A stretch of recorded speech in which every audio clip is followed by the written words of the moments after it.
দর্শক, সুন্দরবনে বেড়েছে রয়্যাল বেঙ্গল টাইগারের সংখ্যা। সর্বশেষ তথ্য বলছে এখন বাঘ রয়েছে ১২৫টি। গত ৫ বছরে ১১টি বেড়েছে, এমন তথ্য জানিয়েছেন পরিবেশ উপদেষ্টা সৈয়দা রিজওয়ানা হাসান।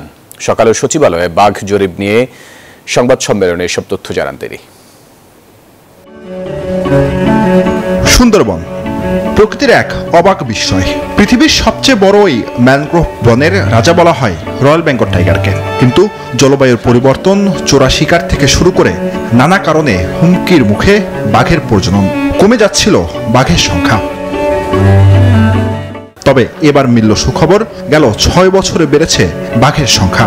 গবেষণায় বলা হয় ২০১৮ সালের তুলনায় ২০২৪ সালে সুন্দরবনে বাঘের সংখ্যা ৯.৬৫% বেড়েছে।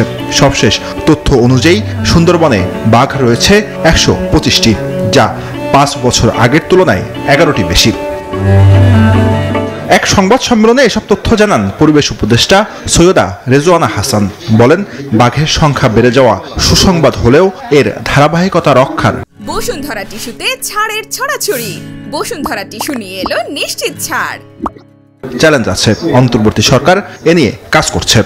এবারে আমাদের বাঘের সংখ্যাও বেড়েছে, ঘনত্বও বেড়েছে এবং বাঘ শাবকের সংখ্যাও বেড়েছে। এদিকে সুন্দরবন একাডেমির পরিচালক জানিয়েছেন, সুন্দরবনে বাঘ টিকিয়ে রাখতে কিছু সুনির্দিষ্ট পদক্ষেপ নিতে হবে।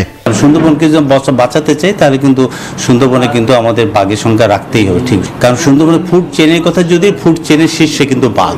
বনের ২২৪০ বর্গ কিলোমিটার এলাকা জুড়ে এই জরিপ চালানো হয়। জরিপে উঠে আসে খুলনায় বাঘের সংখ্যা সবচেয়ে বেশি বেড়েছে, তবে কমেছে সাতক্ষীরায়।